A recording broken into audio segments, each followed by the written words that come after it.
اعوذ باللہ من الشیطان الرجیم بسم اللہ الرحمن الرحیم السلام علیکم ورحمۃ اللہ وبرکاتہ۔ معزز بہن بھائیوں، آج میل پہ ایک بھائی کا سوال آیا جس میں اس بھائی نے پوچھا کہ مجھے کسی ولی سے فیض کیوں نہیں ہوتا، اور دوسرا سوال پوچھا کہ مجھے ولی اللہ عام لوگوں سے ہٹ کر ٹریٹ کیوں کرتے ہیں، اسپیشل وے سے ٹریٹ کیوں کرتے ہیں، بڑے ادب سے، پر مجھے یہ راز سمجھ نہیں آتا۔ میں نے اس بھائی کی میل کا جواب دے دیا ہے، لیکن اس میل سے، اس کے سوال سے ایک اہم سوال اور آیا ذہن میں کہ اکثر ہم لوگ نیکی کے عمل کر رہے ہوتے ہیں، بہت زیادہ اپنے آپ میں تبدیلیاں محسوس کرتے ہیں باطنی لحاظ سے، تو یہ کون سا مقام ہے؟ تو اپنے باقی بہن بھائیوں کے لیے بھی اس بات کو شیئر کرنا چاہوں گی تاکہ زندگی کے نہ صرف اس مقام پہ باقی بھی بہت سے مقام پہ رہنمائی ہو سکے۔ تو یہ دنیا، اس میں انسان کو امتحان کے لیے بھیجا گیا ہے۔ یہاں ہر رنگ میں، ہر قدم پہ کوئی نہ کوئی آزمائش، کوئی نہ کوئی امتحان لیا جاتا ہے قدرت کی طرف سے، کیونکہ پھر نتیجے نکلنے ہیں، درجے بلند ہونے ہیں یا درجے گھٹ جانے ہیں۔ یہاں امتحان نعمت دے کر بھی لیا جاتا ہے اور نعمت چھین کر بھی، اور دونوں صورتوں میں انسان کی نیت عمل، اس کی شناخت کی جاتی ہے۔ پہلی بات کہ اگر محسوس نہ ہو کہ کسی ولی کا فیض کیوں نہیں پہنچتا یا کیوں نہیں حاصل ہو رہا، تو یہ فیض کوئی مادی شے کی طرح نظر آنے والی یا چھو کر محسوس کی جانے والی شے نہیں۔ فیض کیفیت ہوتی ہے، اور اس کا اندازہ اپنے اندر باطن میں ہونے والی تبدیلیوں کے سبب محسوس ہوتا ہے کہ پہلے دل شرپسند تھا، خواہشات کے پیچھے تھا، دنیا کے دباؤ میں، نفسی آرزو میں تھا، مگر یکایک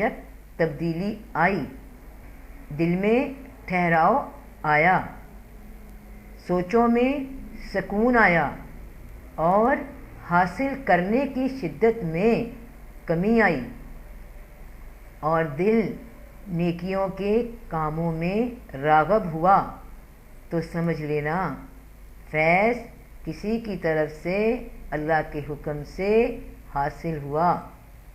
کیونکہ رب پاک فرماتے ہیں کہ نیکی کے کام عطا ہیں تمہارے دل کی نیتوں کے سبب اللہ کی طرف سے، اور جو تم برائی کرتے ہو وہ تمہارے اپنے نفس کے ہاتھوں کی کمائی ہے۔ اب رہ گئی دوسری بات کہ ولی اللہ عام لوگوں کی طرح برتاؤ کیوں نہیں کر رہے۔ اس کیفیت میں دو کام کثرت سے کریں۔ جب بھی آپ کو محسوس ہو کہ کوئی خاص بات ہوئی ہے، اللہ آپ کو عزت دلوا رہا ہے، ہر انسان آپ کی رسپیکٹ کر رہا ہے، اچھا ماحول بنا ہوا ہے،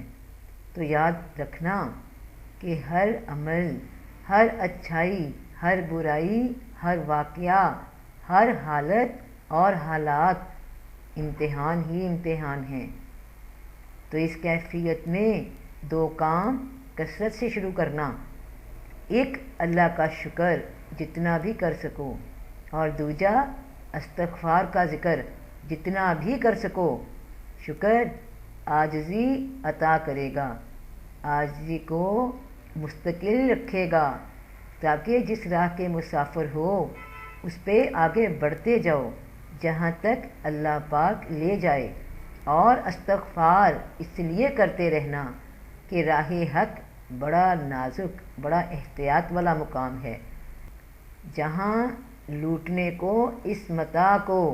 اس راہ حق کے متاع کو، اس سفر کے حاصل کو شیطان گھات لگائے بیٹھا ہوتا ہے۔ اور شیطان گھات وہیں لگاتا ہے جہاں سے کوئی نیکی کا چشمہ پھوٹنے والا ہو، تاکہ اسے